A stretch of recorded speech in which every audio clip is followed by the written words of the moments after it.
Kung medyo mataba ka pero wala ka masyadong muscle mass or ganito yung itsura mo, then yan yung tinatawag nating skinny fat. In today's video, share ko sa inyo step-by-step guide how to get rid of being skinny fat. Let's go.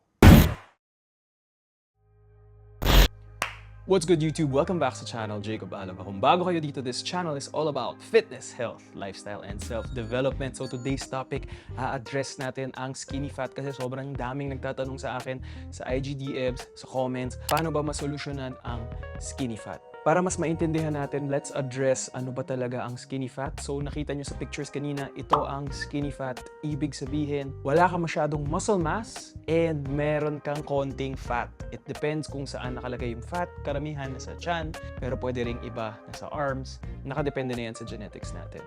So ano ba ang opposite ng skinny fat? The opposite of skinny fat is just being toned or being lean. Yun yung tinatawag natin. Pero you have to make your muscles pop or kailangan mas defined siya tingnan. So, bibigyan ko kayo ng 5 step-by-step tips para hindi na kayo maging skinny fat. Starting with number 1. So guys, now na alam natin ano ang skinny fat, yung opposite niya is being lean and toned. Syempre, the first thing, kailangan meron kang muscle mass. Kasi kung kunyari nag-diet ka lang or puro ka cardio, pwede kang pumayat. So magiging skinny ka lang. Hindi ka na skinny fat, skinny lang. So if you want to get rid of skinny fat or being skinny, then you have to lift weights. Kailangan mo magbuhat, kailangan may resistance training tayo. The most optimal way to do this is to actually lift weights. Pero hindi naman kailangan necessarily weights. Pwedeng calisthenics, body weight, as long as you are doing some form of resistance training. Kasi syempre, paano lalaki muscles natin and paano siya magpa-pop kung hindi tayo magbuhat or mag-resistance training.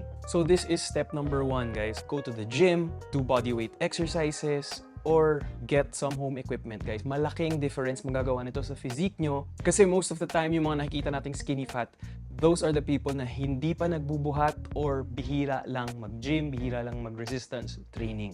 So, sobrang underdeveloped ng muscles, nagmumukha silang skinny. Pag sinamahan mo pa ng poor diet choices or pag sumusobra tayo lagi sa calories, that's when we gain the excess fat. So, no weight training plus excessive consumption, ganyan tayo nagiging skinny fat. So now na alam nyo ang step number 1, step number 2 is to assess your physique. Tingnan mo talaga yung sarili mo sa mirror. Saan ka ba nagli-lean towards? Mas mataba ka ba? Or mas mapayat ka ba? Kasi guys, honestly, the fastest way to change skinny fat is, example number 1, kung mas nasa heavier or mas matabang side ka, then I do recommend na mag-calorie deficit ka, mag-diet down ka, while still lifting weights. Kasi kung excess fat, we want to trim that off. And kung baguhan ka sa pagbubuhat or first time mo magbuhat, hindi maiwasan ang katawan mong mag-build ng muscle as long as maging consistent ka and maging regular ka magbuhat. Ngayon, kung mas nasa payat side ka na may konti kang flab, I would recommend na you stay at maintenance calories or a slight surplus while still lifting weights. Guys, nakikita nyo na yung trend, no? Napaka-importante talaga ng lifting weights if you want to get rid of skinny fat. You get better, you improve over time, but the most important part there is kailangan gawin nyo siya regularly. Step number 3, now na nakapag-decide kayo kung ano ang gagawin nyo, either magsa-slight surplus kayo or magsa-slight deficit, you stick to that and try it out for at least a few months, guys. Kasi syempre, hindi naman basta-basta makikita natin yung results kung sandali lang natin siya ginawa. May mga videos ako on how to set up your calories, nutrition fundamentals. Guys, I recommend na panoorin nyo yun para maintindihan nyo how calories and macronutrients affect our body composition. Again, uulitin ko, kahit na naka-deficit ka or mag-slight surplus ka, kailangan nagbubuhat ka for your muscles to grow. Step number 4. So sabihin natin, nagawa na natin yung 1, 2, 3. You have to be consistent with that.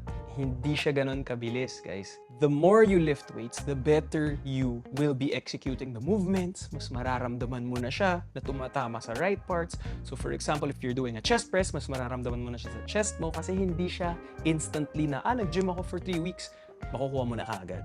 Once masanay ka na mag-gym, nag-improve na yung form mo, I would recommend progressive overload. Yung ibig sabihin lang nito is you are constantly challenging yourself.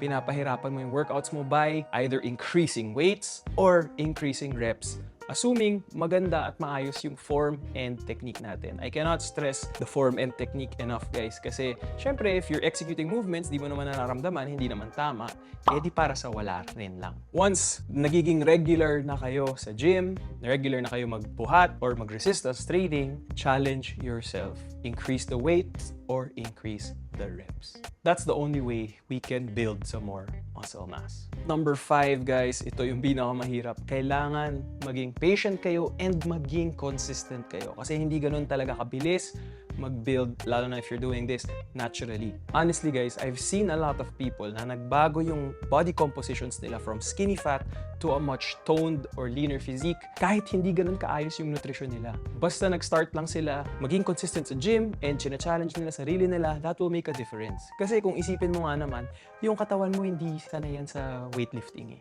Kaya nga, di ba, minsan yung iba, pag nag-gym, for the first time, sumasakit yung katawan kasi hindi ka sanay. That's why kailangan mo maging consistent kasi you have to enjoy the process and it becomes part of your lifestyle. Kung nakikita nyo mga kaibigan yung nag-iba talaga yung itsura or yung mga kakilala nyo nag-iba talaga yung itsura, it's because they stayed consistent tsaka naging part of their life, part of their routine yung ginagawa nilang lifting weights. Kahit nga hindi ganun kaayos yung diet eh. As long as na-enjoy mo yung pagbubuhat, or yung resistance training, regardless of what it is, mag-i-improve yung physique nyo, guys. So the priority pa rin at the end of the day, if you are skinny fat, would be your resistance training. And as a final reminder, it does take time. Kung kunwari 1 month pa lang, tas wala kayong masyado nakikita, keep going. You will be on the right path as long as hindi ka mag-stop.